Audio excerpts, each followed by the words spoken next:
So, welcome to Orlando. Welcome to Unreal Fest. Thank you, everyone, for being here. My name is Alex, and I'm a character artist at Epic Games, also part of the MetaHuman team. I'm here with Alex. Alex and I have been working together for more than a decade, and we have been involved in many different creative initiatives in our MetaHuman team from the early beginning and helped guide the artistic vision. We are super excited to show you what we've been working on, and so let's get started. MetaHuman Creator comes to Unreal Engine, and what began as an easy-to-use web app is now fully integrated into Unreal Engine, and this is a really exciting milestone for all of us. In case you haven't tried MetaHuman Creator web app, it's important to recognize the progress we made from the web app to the full integration into Unreal Engine. MetaHuman is not just one product or a piece of software, it's a whole ecosystem of tools. Most of these tools are built on rich database of high-quality scanned data, and the rigs are finely tuned, and this is the key and very important fact because everything we create can become fully animatable and move beautifully, and this is the major strength of the ecosystem. It all began in 2021 with the release of MetaHuman Creator, a cloud-based web app that allows users to create and edit highly realistic digital humans. And this approach came with several advantages. Being cloud-based, it made it highly accessible almost to everyone, opening up the world of digital character creation to a much broader audience. It was easy to access with very intuitive workflow. The database means that users are confident in changes they make being plausible. And besides that, we give you a lot of choices to experiment with the design, choosing between different eye presets, different grooms, to experiment with the design and to find what suits best to your character creation. So, and you will get at the end, in one click, just fully animatable character in one click and export. Not longer after that, we released Mesh to MetaHuman, which allow you to use and create digital humans fully compatible with our MetaHuman DNA from a simple 3D mesh. And after that comes the release of MetaHuman Animator, which is primarily for animating, but it's also allow you to use Mesh to MetaHuman to create characters from both video and the depth data. Despite all this advancement, there was still a significant gap in the workflow. We recognized that, and getting the MetaHuman into Unreal Engine what used to involve some extra steps. And while it was quicker than traditional workflows, it still lacked some smooth and integrated experience we were aiming for. This is the reason why we are thrilled to bring this playful workflow directly from the MetaHuman Creator into Unreal Engine, bringing the power of real-time character creation directly into your development environment in just one asset. The database has expanded for a greater precision, and the model has also evolved to include powerful tools like rigid transformation, making manipulation much easier, with features like the uniform regional scaling, as well as precise translation and rotation along specific axes. So in bringing MetaHuman Creator to Unreal Engine, we worked really hard to preserve everything that users love from the original web app. It's intuitive and playful experience, and powerful features, all now accessible in one and single integrated asset. But this is not just a direct move from the web app. We completely reimagined it. From a significantly improved modeling and enhanced visual fidelity to a faster rendering and greater customization. So nearly every aspect has been upgraded for a better and more powerful experience. We're also excited to finally introduce the Parametric body system, one of the most requested features from the MetaHuman community. We'll explore this feature as the presentation continues with Alexander's part. And for advanced users, working with MetaHuman in Maya was possible, but was not easy. Now we significantly improve this process with a complete set of DCC tools, including MetaHuman for Maya and a powerful expression editor that allow you to, it's built on a DNA Calib, improved DNA Calib pipeline, and enable you to do both technical and creative enhancements. With it, artists can bring character closer to a specific reference or a scan. But while it's grounded on a human morphology, the expression editor also allows some stylization guiding edits across the expression to ensure the DNA retains the animation fidelity at the runtime. This is very important. And now that you got some background, let's take a quick look what this presentation will cover. We give you a quick look at what's new and what to expect, how to quickly get started with using the preset. This is the method we love so much. It's a ready-made option to quick jumpstart your workflow. How to get real-time feedback in the scene while exploring the character and the narrative at the same time. How to customize the body shape and proportions to match your character vision.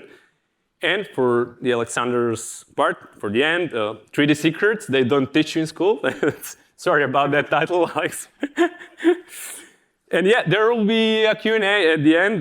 We'd love to hear your questions. We also can meet at the booth. We've both been there, so stick around. So how do you get started with MetaHumans? To begin working with MetaHumans, first you need to enable MetaHuman plugin in the plugin section of the Unreal Engine.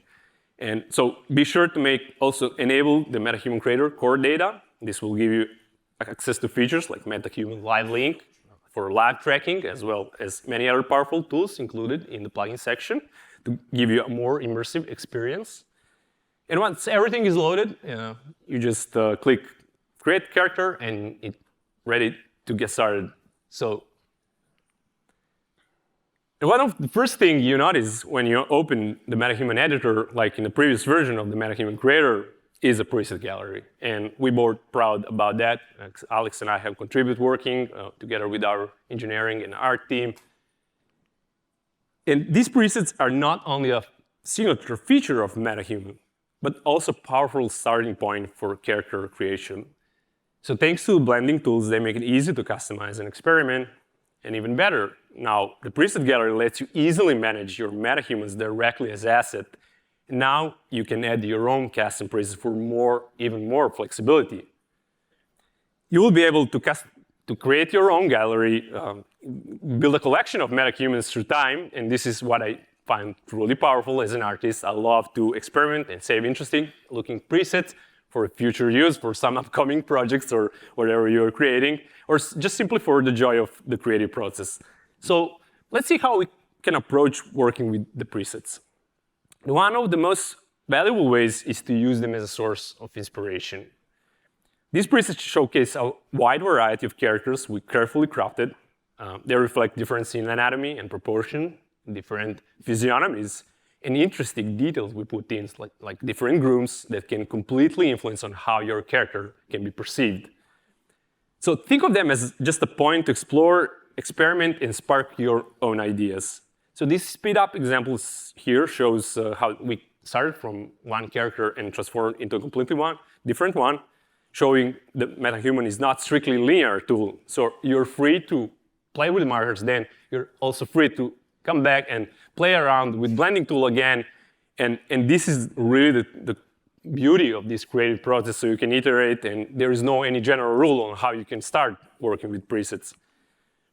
The second valuable option is to use the blending tool. So feel free to drag and drop 2 or 3 presets in the blending wheel, and then just with shift click, blend the heads and see how features mix together. So presets are more than just a source of inspiration. We carefully crafted and refined each one to showcase a distinctive and interesting characters, but also to offer a unique combination of features so you can use and borrow them or remodel them and reuse them and combine with your needs. So there is also an option, and we'll also see that in the second part of the presentation. There's an option to blend only a proportion, and Alexander will cover that in a more precise way. But yeah, the presets are really great, and they're really great for making big changes. But when you need a precision, it's where our modeling tool shines. So with the markers, you have the full control over fine-tuning every details, and you can make your shape of the character exactly the way you want. So, and this is the first method you probably all will be familiar with that. It's work like a sculpting. You select the marker and just move them on the face, and the shape will adjust around those points smoothly. But we made it much more powerful now. You can now control-click to toggle markers wherever you want on the face, and you can delete them if you want, and you can add them it's not, so you can practically iterate however you want until you achieve the final results you desire. So the key improvement here is without changing you can do it without changing actually the underlying shape of the face. So this means that once you move the geometry using the marker, removing the marker won't revert the geometry to its original shape. And you can continue polishing in that way as much as you need it. We also introduce a new way to model is rigid transformations. These apply to a specific region of the face, like ears or eyes or lip or zygomatic bone. So this is where you cannot add or remove these areas like you can do it with markers because they are designed to maintain consistent structure. But with rigid transforms, you can also scale, move, or rotate the entire facial regions, giving you a much more indirect control over your character. But sometimes, even those might not be enough, especially if you're aiming to hit some specific likeness or you need to match the face to a specific actor. That's why you consider bringing the external data inside the MetaHuman Creator, and the process works both ways. So how that works previously, working with MetaHuman DNA, import and export was possible, was a little bit hacky. Now it was not so user-friendly, and now we integrated into a character asset and supported by our new DCC toolkit, making the process much smoother. The second option, you already probably know, there is a mesh to MetaHuman. It's released first on its own, and then further was extended with MetaHuman Animator. So don't worry, this part it's not gone, the plugin is still there. We actively update that, and we made it really easy to turn any of your MetaHuman identity into a character asset. And for the ultimate level of control, there's also a from template option. While it's made similar to the mesh to MetaHuman, under the hood it serves a powerful purpose. So you can build a rig on build a rig on any model that shares MetaHuman topology. You only need to import the head, teeth, and eye geometry. The rest components, including the eye shell, eye cover, eye edge, and eyelashes, are generated automatically. And this greatly reduces the manual workload and speed up the rigging process. It's so important. So this is especially useful when you're really aiming to hit a specific likeness. But as you can see, it's not limited to humans. So the same tool can be applied creatively on non-human characters, and we give you more flexibility in your project here. So the geometry you saw me importing previously, I used the MetaHuman Creator to experiment with design, trying out different grooms, play around with makeup. And this is where MetaHuman Creator is extremely useful. But the real power of this tool really shines after you imported the custom mesh and the custom texture. So you can continue refining your model and completely reshaping the character, and you can test the rig once it's done. So what you're seeing here is the great example of that flexibility. You might also notice that this character is green and have a custom texture. This is not something that you could do in a web app before. But hang on that thought, we will come back to it soon. But what makes it truly exciting is that somehow create a completely creative loop. And once you finish editing, even your results, if are not traditionally human, like a creature or stylized character, you can make your own new preset. So for example, if I save this orc, it becomes a preset, and I can reuse it and blend it with other. So isn't that amazing? Now you can create your own presets and create your own gallery to blend. So as you can see, I speed it up a little bit. We created a completely different look from the original geometry. So this is the character you see along the one we started modifying the geometry from is now ready for blending. And what can we do next? What do you think? I think we can create an army of orcs by blending, yeah. So changing the shape of the model is great and can look really nice, but we are not just trying to make things beautiful, key, and pretty. Our real goal is to create a realistic character with his own personality, and this takes iterations in a meaningful and revision in the right context. So light scenarios are designed precisely for that. If you are working in a wrong environment, one that can disconnect on how your character will be actually seen or perceived, you might go through some extra steps or workflow that can distort your vision during the process of creating. And that's why having the right tools to iterate in context is so important. It keeps your creative flow moving towards the result you desire. So lighting play a huge role. Alex will also touch upon this topic here. Your character, for example, if you use the flashlight, your character will completely be different compared to a well-lit studio where with the carefully positioned rim lights that carefully define the facial features, actually. And so be free to experiment what we have here. This is designed for that purpose. And we usually, while working with characters, we rely a lot on this feature here. Another good example is how much the detail matters is eyes. I leave them for last. It's rarely the first thing I focus on when I start working and start creating characters. But eyes can make a big difference in how one perceives a character. So, for example, the bright blue eye can give you a different feel compared to a deep brown eyes. Even if you don't change the shape, the eye line can feel completely different just from changing the color. So experiment with the eye presets as you go to discover the eye color that best complements the character personality and the story you're creating. In the same spirit, we offer a wide range of grooms, just like we always have. These are not meant to lock your character in a final look, but they're rather to help you explore what fits the best during the design process. So try out different hairstyle, whether it's a buzz cut or long flowing hair. It will completely influence on how your character will be at the end. So use this option in a context to better understand what works visually and emotionally for your character.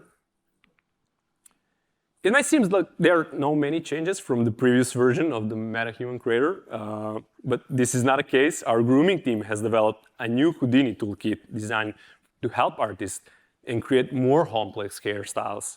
So if you're interested in that, please find time to attend Hugo and Gael's presentation for creating grooms for MetaHumans on June 4th, which is tomorrow. And here, let's talk about adding some details, which is really interesting for us. Like a makeup. Makeup should be seen just as a beautifying tool. It can be a creative asset, much like how professional artists approach it. So sure, you can use the eyeliner to enhance the eyes in a traditional way, and you can use the lips in the same way. But for artists, the face is a canvas, and it becomes a way to tell a story and set the mood and define the character identity. So for example, applying the foundation, it can really help balance the skin tone, especially if you're dealing with textures that have a difference in pigmentation, redness, or different irregularities. And from there, you can tweak and fine-tune the color properties like color, roughness, intensity across various eye makeup, lips, and facial contour masks. So in short, makeup can be a storytelling tool. Just keep in mind that while you're creating characters. Another useful approach is to think the makeup as a color editing mask. We used to practice a lot, especially this example here. If you're using a lipstick with a higher transparency, you can easily adjust the color of the lips without changing the neutral texture. So this is especially helpful because the lip color varies with the skin tone. So while you're playing with the slider and looking for your texture that fits better to your character, slight discrepancies can occur while searching, right? And adding a semi-transparent lipstick can help correct those differences, and can create a more balanced, natural look. So use the makeup in a creative way to shape and improve your MetaHuman, making the changes that help bring your idea to closer to a final look while seeing everything in a full context. But let's talk about something really interesting, and I'm really excited about that. It's custom textures like Warpaint I showed you earlier. So before, you could only choose from a set of built-in textures. The option is still there. We added a lot more choices by enlarging our database. But now you can add your own custom textures and animated map also. So this is amazing. But with skin overrides, you can keep everything that makes MetaHumans looks great, like the lighting, the material quality, and you can swap your own details. It's super easy to do. You don't need to do anything manually to edit the shader. It's just ready. But now when it comes to reviewing the character in the context, at this stage, your MetaHuman is static, and while a static character can look really great and like a portrait, or it doesn't show any expression or emotion. So what you're seeing here, that its character is actually performing, and you can verify the rig functionality and the formation quality directly with the MetaHuman Creator without no need to export the character. And this is truly amazing when you're working to have this under your fingertips. The only requirement is that character is rigged, and this is just now one-click process. And in the panel under the animation section on the right, you will find both statical and facial expressions and ROM animation that are designed especially for that purpose. This is not about rage anymore. It's precision now. Every strike must speak for the ones they silence. I won't scream. I won't roar. I will carve our story in their bones and they remember, if any of them are left to. You may have recognized my voice. Very scary, right? We always focus on a strong performance capture, and recently we added audio-driven animation to MetaHuman Animator, which I was using here. So this lets you bring your character to life with the voice and expression, giving you a much better sense on how they feel and act in motion. So for me, as an artist, to be able to build an emotional stratification, it's a powerful push to our creative process, right? So this, for me, from my point of view, takes the evolution of idea to a whole another level, allowing you to approach in a way that differed than usual. Imagine this using in production while collaborating directly with the voice actor, or to showcase to a movie director the iterations you're doing with the actor. So keep in mind, this was not a planned performance. I simply recorded my own voice, improvising a battle line on the spot. Then using the audio-driven animation, with just one click, I created performance and got these results straight out of the box. So this is amazing for me. I just enjoyed creating this character. But wait, there is another amazing thing. With a new monocular solver, as you can see here, we use our webcam to make facial expression real time. So you can see how the character instantly deforms, and it's all running in 60 Hz directly in the viewport without relying on any preset animation. And so it's the only thing you need is just a rigged character. It'll take you a second to set up, and you're ready.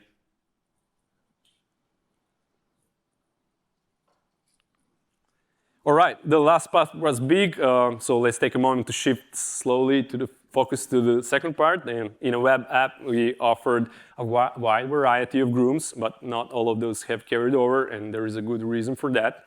As you have heard, we completely changed how body modeling works. Previously, clothing was designed to match 18 fixed body type with fixed static scale matching, so the approach doesn't fit to the new parametric system.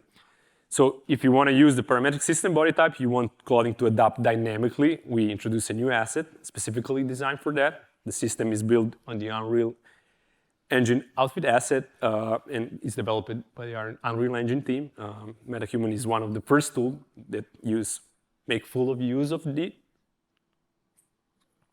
And now that I mentioned a parametric body for a few times, let's dive into it, because we know that it was one of the most requested features, and you have now full control over body customization, and it's finally in your hands. But just before we proceed, you still have the option to use the older body types. So if you're working on an existing project that rely on original skeletal mesh, and rest assured that we keep support to ensure the compatibility, to avoid any disruption to your workflow. As mentioned earlier, these are well-balanced generic body types that produce solid result right out of the box. So to use them, but you will need to enable them in project settings. So go to the MetaHuman Character and activate the fixed body type options, and they will be there. And what are you seeing now is a parametric body system. Just like with the face, you can now explore a full statistical range of our body database using precise control to adjust attributes like height, muscularity, and more, with the ability to pin and unpin constraints. Alex will also cover better this part. And this allows you to create anatomically accurate and highly varied characters.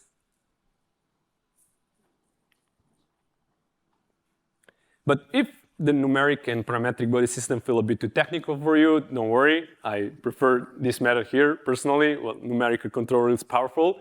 But if you want to work in a more artistic way, just like with face blending, we brought the same blending tools for the body. You can take any preset or even a character you created, and you can drag and drop in the blending tool. From there, you can blend the whole body or just a specific part you are, like arm or shoulder. And even you can even match the body face for a more cohesive look. Okay, we covered a lot of ground so far, everything from the evolution of MetaHuman to the powerful tools now at your fingertips. Now it's time to see everything in action. I'm excited to hand things over to someone who truly brings the work to life with the years of experience and incredible eye for detail. So please welcome my talented colleague, who will show you how far you can push actually the possibilities with the MetaHumans. So thank you.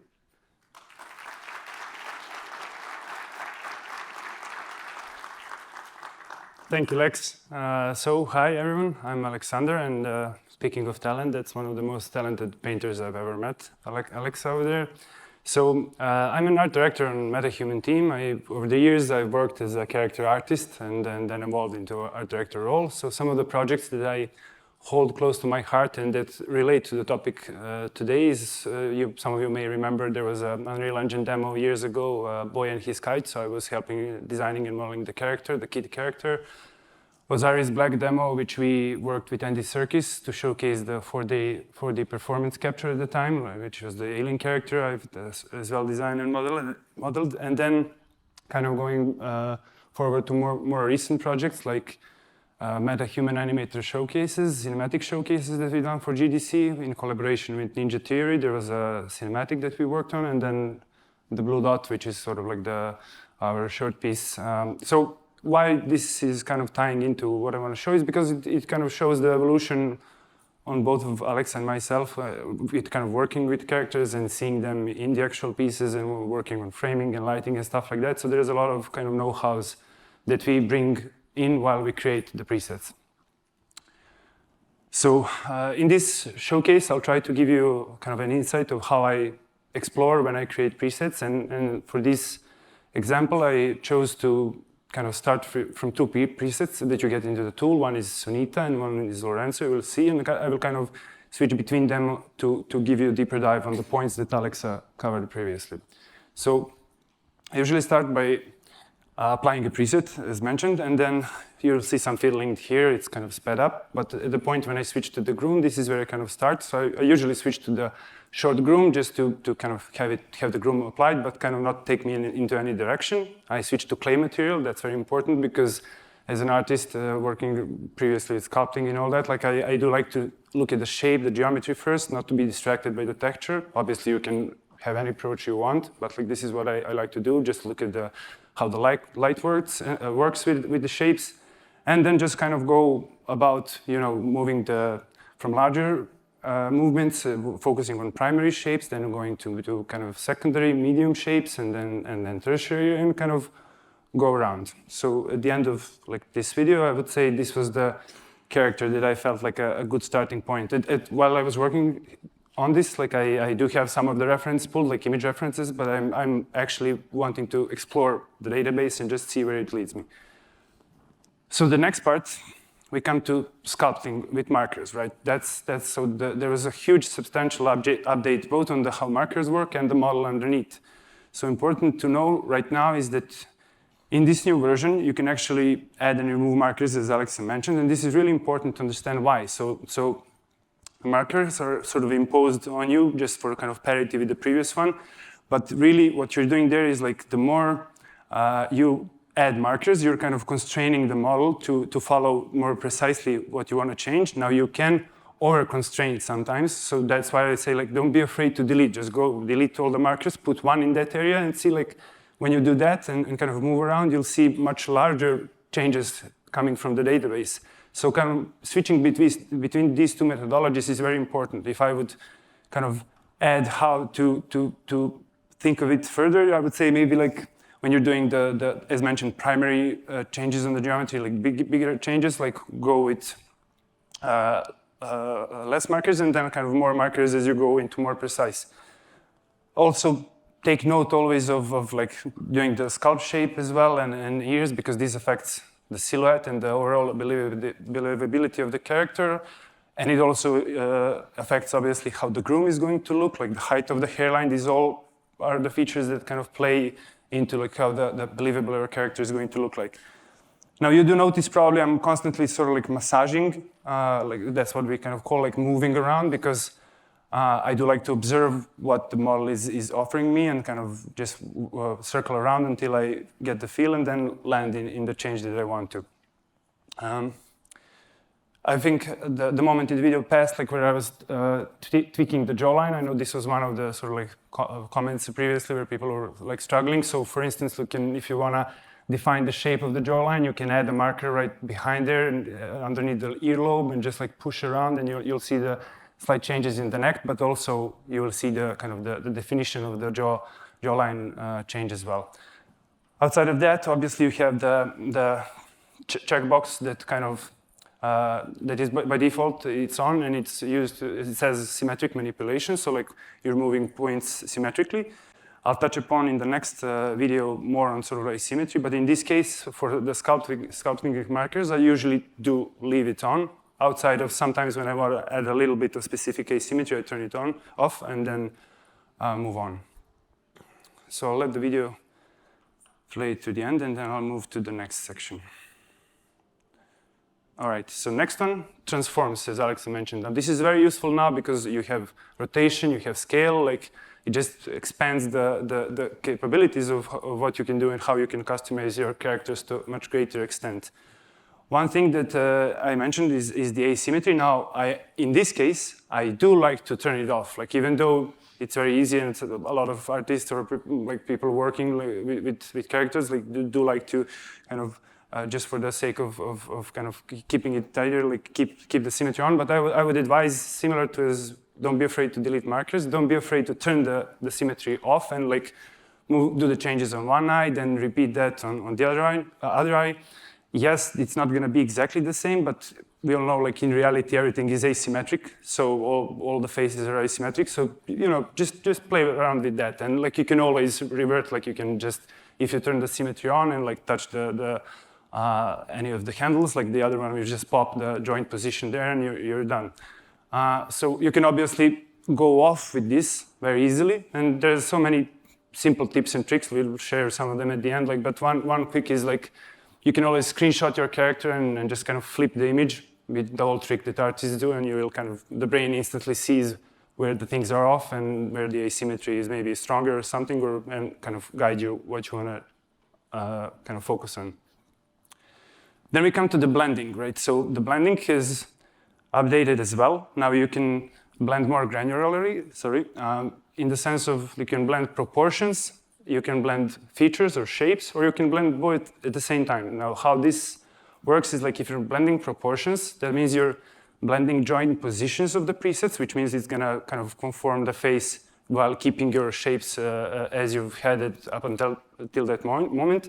If you're blending shapes only or features, that means like the joint positions are going to remain with the current preset that you're working on, and just kind of blend the shapes on the geometry side of things. Like so combining these two, and this also works with the bodies as well. combining all of these three methods is actually giving you a lot of possibilities what you can do and how you can blend presets.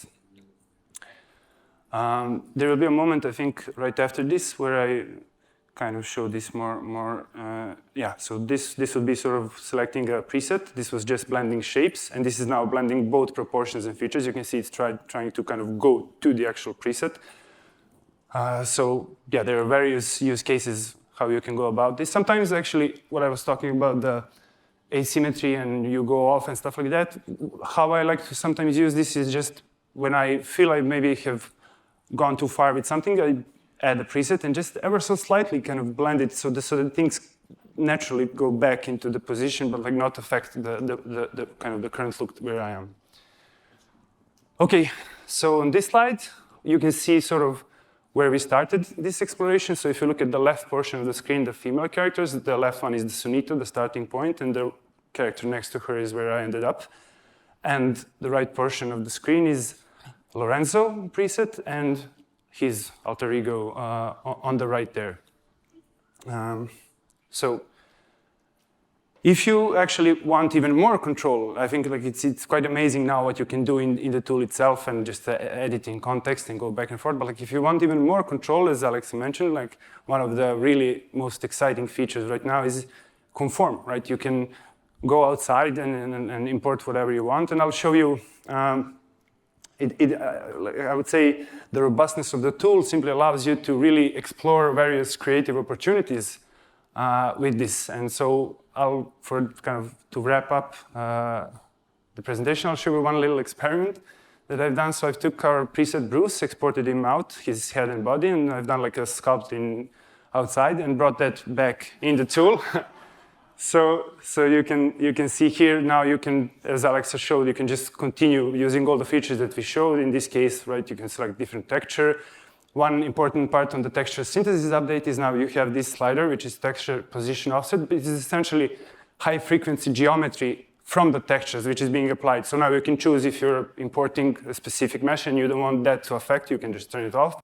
But you can also blend with it and kind of go about with kind of doing additional customization. As you can see, the body also preserves the delta of the stylization, and I'm like tweaking parameters, and it's all kind of keeping the context. You can just go wild with it. And then sort of for the end, I've auto-rigged it as well here in the tool, and it's actually behaving pretty good, I would say. You'll see in a moment, like the body as well. With some funky hair physics as well there.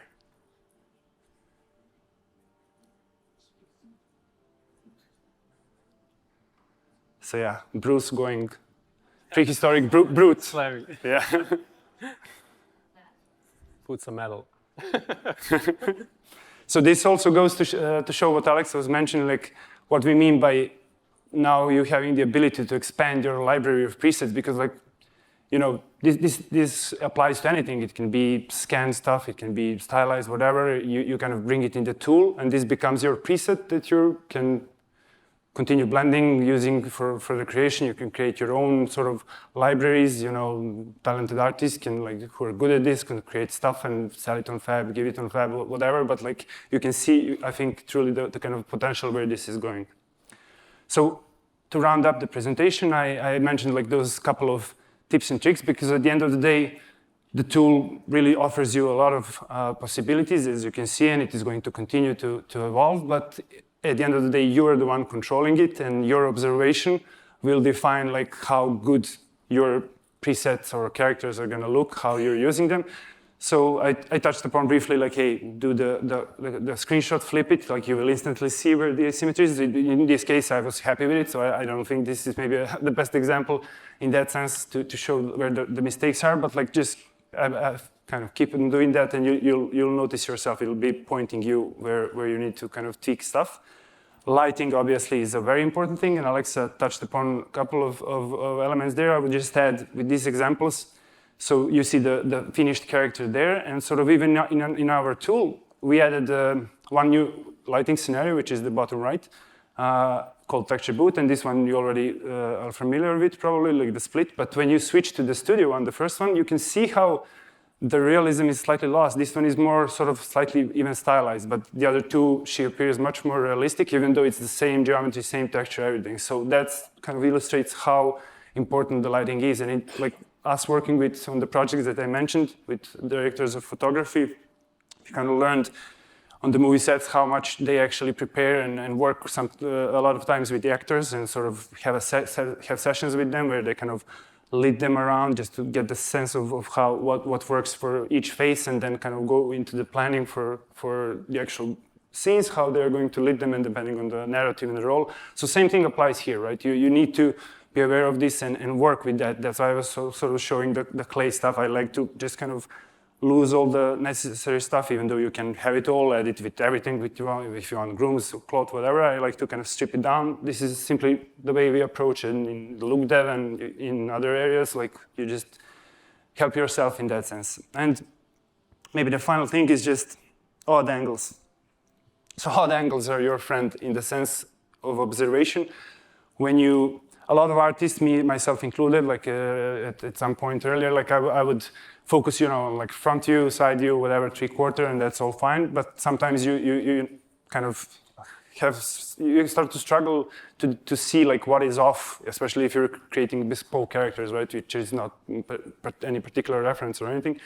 So like, sorry, I forgot to press the play on the video. But anyways, so when you actually look at these odd angles, that's where you kind of complete the puzzle and see, for instance, whatever. Sometimes it can be like you're looking at a 3/4 and your cheek is sort of just popping out and you think it's maybe wide, so you kind of narrow it down. But if you kind of carefully observe from the other angle, you'll see that it's actually pushing forward and you can kind of bring it back. So simple tricks like that, and also minding the overall silhouette that I mentioned. I think these are very simple stuff, but very important to keep in mind while creating.